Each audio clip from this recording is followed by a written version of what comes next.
Okay, here we go then. This video is going to be about the differences when you're stripping down a Sturmey-Archer hub gear with a drum brake.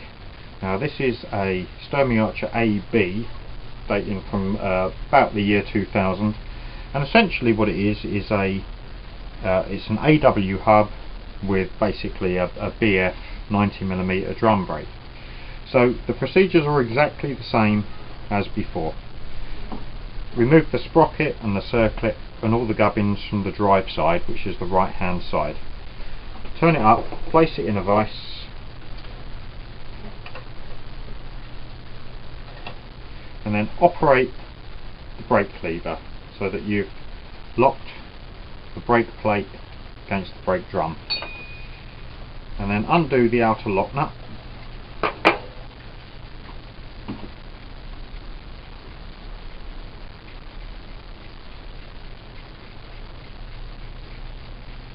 I'm just waiting for me dog to knock the tripod, so we have to start all over again.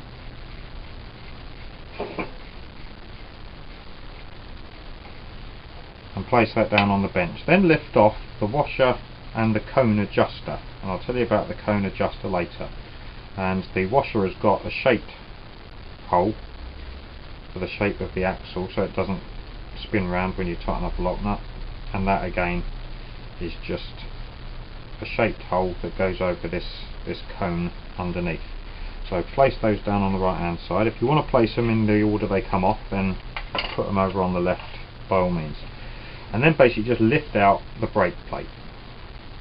Now on the brake plate there are two fairly conventional brake shoes that you would find on a moped or a motorbike or a car, and they operate simply like that.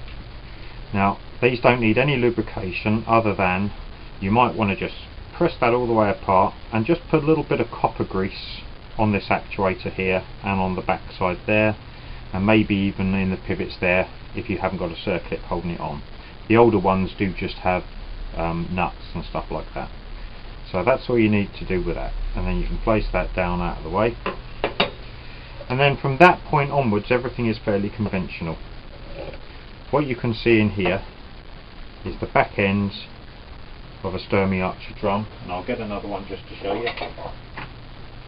So that's basically exactly the same as one like that. That's the left hand end. Now this is also very similar to the dynamo type, the AG. Now just like on the other kind, you start by removing the left hand cone, and that literally spins all the way up. Now it's a different type, it's a different cone to the one on the AW hub, but the only difference is it's a lot longer with this piece that protrudes right the way through the brake plate. And from that point onwards it's identical to a straightforward AW hub. Remove this.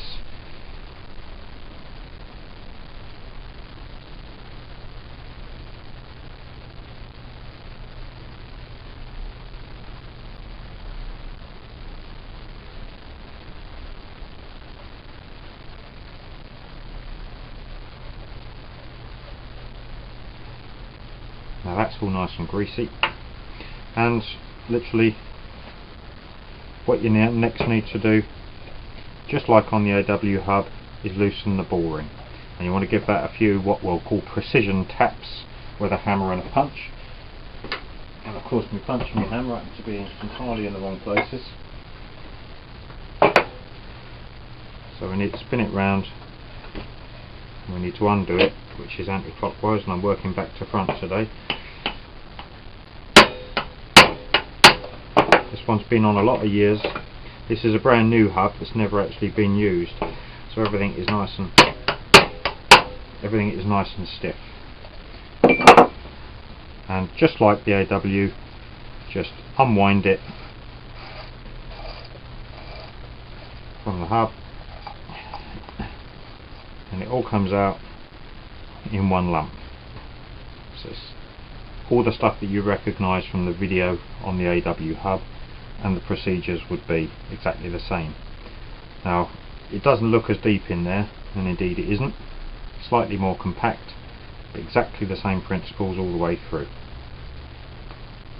So when you're putting it back together, I'm not going to bother going through the disassembly because it is exactly the same as the AW, but I will show you just how to adjust the bearings at the other end.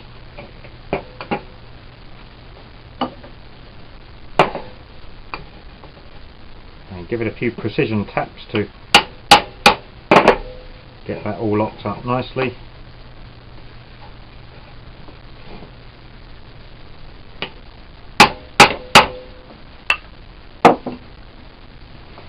And then lock this end in the vise.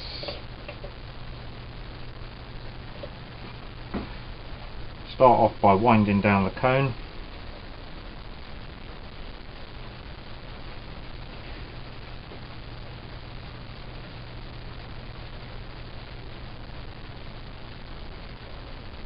Really must get myself one of those nice Sturmey-Archer cone spanners that come out like this, and you can spin it all down nice and quickly.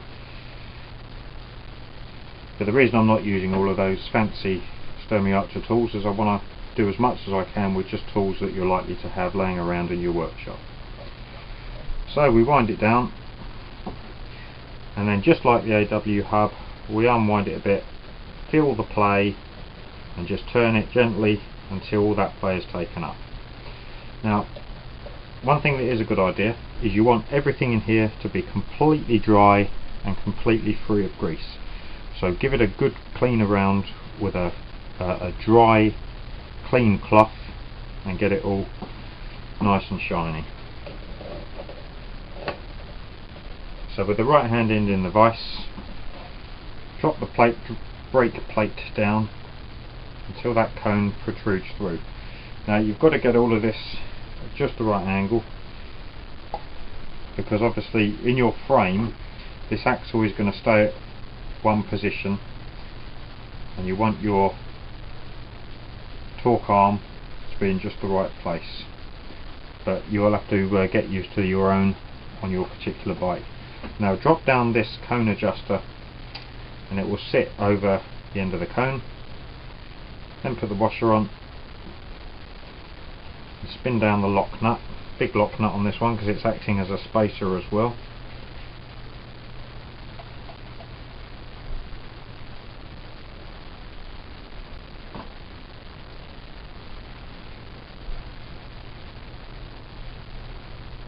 And you want to try and keep this adjuster just in the right place.